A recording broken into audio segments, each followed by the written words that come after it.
Okay, welcome to lesson 5 of English this week, looking at Matilda.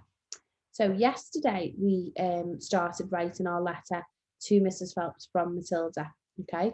And yesterday's focus was looking at conjunctions, and we will have all written our very first paragraph, remembering to write who it was to and including our address. And today we're going to have a little look, and we're going to move on to looking at two things. Year 3s, we're going to have a little look at adverbs. Year 4s, we're going to have a little look at fronted adverbials, okay?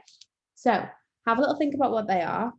Write it down, year 4s. There's no reason why you couldn't write both. Pause the video and then come back to me. Okay, an adverb's job is to describe the verb. It's to give the verb a little bit more information and to tell us how it is being done. Okay, so some examples that I've got here: defiantly, doubtfully, elegantly, enthusiastically, foolishly, frantically, and gently. Okay, so if we were to talk about elegantly, okay, we might say the ballet dancer glided elegantly across the floor. Okay, that gives us an impression that the fact that how the ballet dancer glided is the verb, and how she glided across the floor. If we change that to clumsily, it would give us the wrong impression. So we also need to make sure that the adverbs that we are using are relevant to the verb, but also to the noun as well. Okay.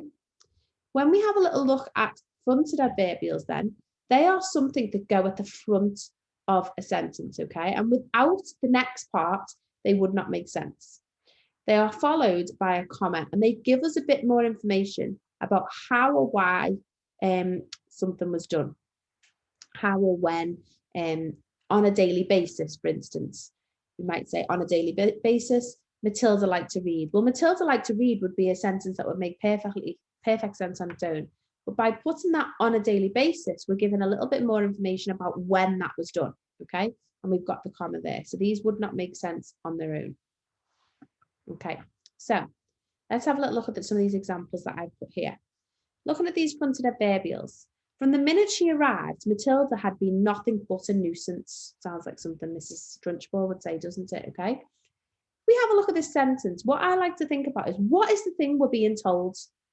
We're told that Matilda had been nothing but a nuisance. Okay. But when or how are we told that? So from the minute she arrived. So from the minute she arrived, comma, Matilda had been nothing but a nuisance. The thing we're told is Matilda had been nothing but a nuisance, and we know that it's from the minute she arrived, okay? Dreaming about her future, Matilda often chose books that were a challenge. What's the thing we're told? She often chose books that were a challenge. When she was dreaming about her future. So that's why our comma goes here, okay? If we look at adverbs then, Matilda skips into class so cheerfully each morning, okay? So we've got that. So she skips, the adverb doesn't have to go naturally next to it, okay? You could say Matilda cheerfully skips into class each morning, but we can move it around. So Matilda skips into class so cheerfully each morning. Or Matilda eagerly would be underlined because that's the adverb. Answered questions in class. So she would eagerly answer those questions. She's quite keen to answer them, okay? And in this case, it is obviously put right next to it. Okay, so what I've done is I've continued to show you a waggle, what a good one looks like, okay? To fit it all on, I haven't put my address, but I know that I need to put that on, but I wanted to show you. So we read the first bit yesterday, but I'll go over it again. Dear Mrs. Phelps, hi, it's me, your friend Matilda from the library. I hope you don't mind me writing to you, but I'm so excited to share my wonderful news, and I don't have anyone else to tell. You won't believe this, but my parents have finally agreed to let me go to school. What do you think of that? And then we've started a new paragraph. Okay.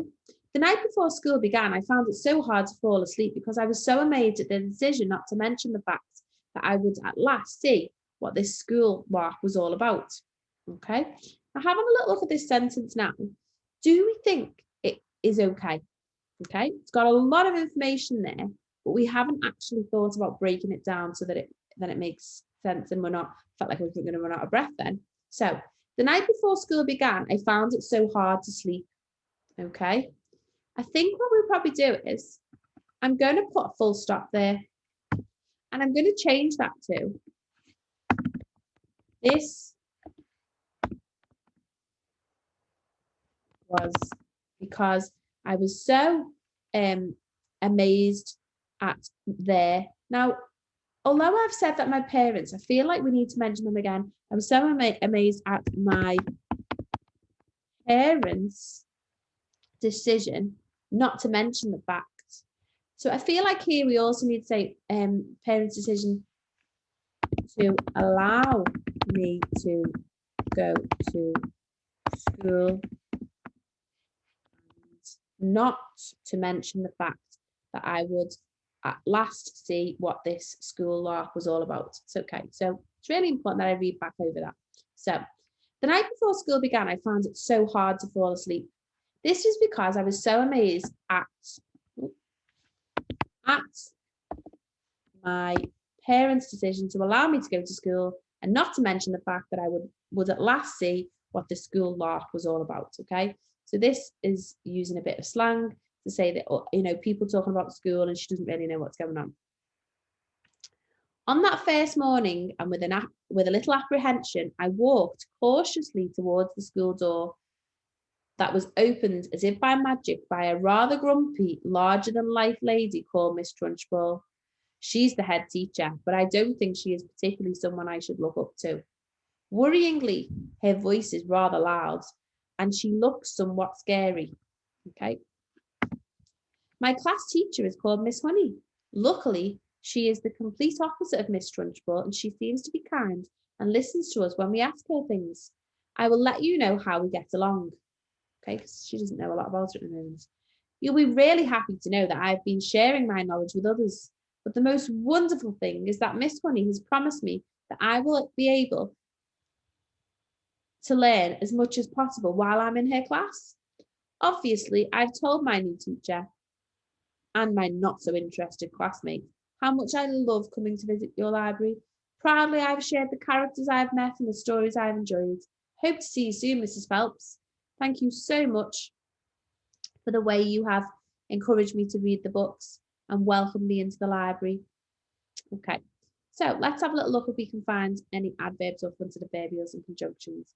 Just going to leave this on the screen. I want you to have a little look yourself, pause it until you are ready, and then come back and have a little look at it. Okay, so if we have a little look through then, we've got plenty of conjunctions. We've got and, just get my pencil with my highlighter. Okay, we've got and, okay, we've got a but, okay, got but again, and, okay. I'm sure you've probably found some other ones as well.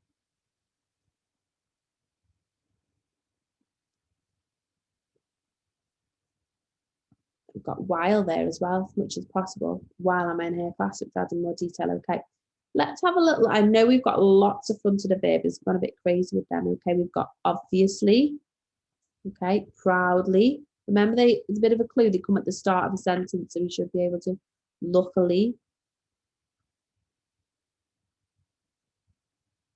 Okay, and then having a little look at our adverbs, cautiously, when we're not sure about something, walking cautiously into some.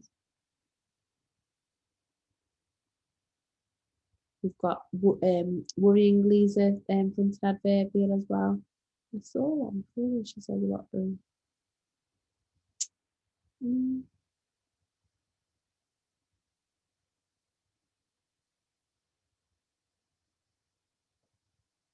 Okay, so we've got a lot of fronted adverbials in there. Okay, so take some ideas from this if you want to, but I know that you can probably make it your own as well.